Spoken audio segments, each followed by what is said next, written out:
and green cab drivers? It challenges them in very good ways, I think, because competition requires everybody who wants to be in the space to bring up their service level.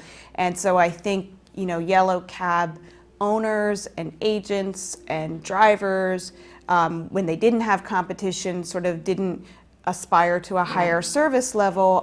Not true across the board. Some individual owners, you know, impeccable service and cars pristine, but I do think that having that competition every day has overall brought the service levels up, especially in the area of refusals, because yellow cabs, you know, I'm not proud to say this, but they're renowned for refusing for trips outside of Manhattan, but all that's changed a lot when there's competition, and those trips outside of tips is a major issue as well. You know, most of these the new services don't offer tips. Yes. So many drivers are accustomed to getting tips in the yellow and the green, and in Uber and Lyft, there's no sort of in-app mechanism to tip your driver.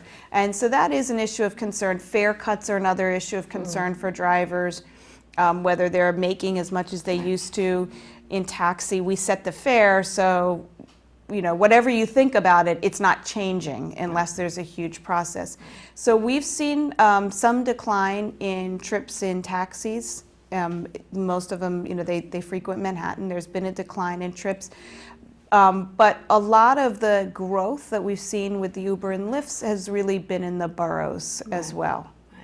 Well, there's a new other initiative that you brought out some years ago, was driving fatigued. And I think that's very, very important to address, because many times when drivers are tired and, you know, taking such long trips, you know, night shifts, and it does impact negatively on their health. So throw some light on this initiative, driving fatigued. Sure. We're, as part of Mayor de Blasio's Vision Zero, we are one of 3 lead agencies, and we're consistently looking for ways to instill a culture of safety among our drivers and vehicle owners. So we've done a lot in that area, education, penalties, but one area that we're addressing in year 3 is the fact that we didn't have a rule, or we don't today have a rule that limits the amount of hours a driver can work. And the science shows, and common sense tells us, that driving excessively is dangerous. It's so dangerous, it's almost equivalent to drunk driving.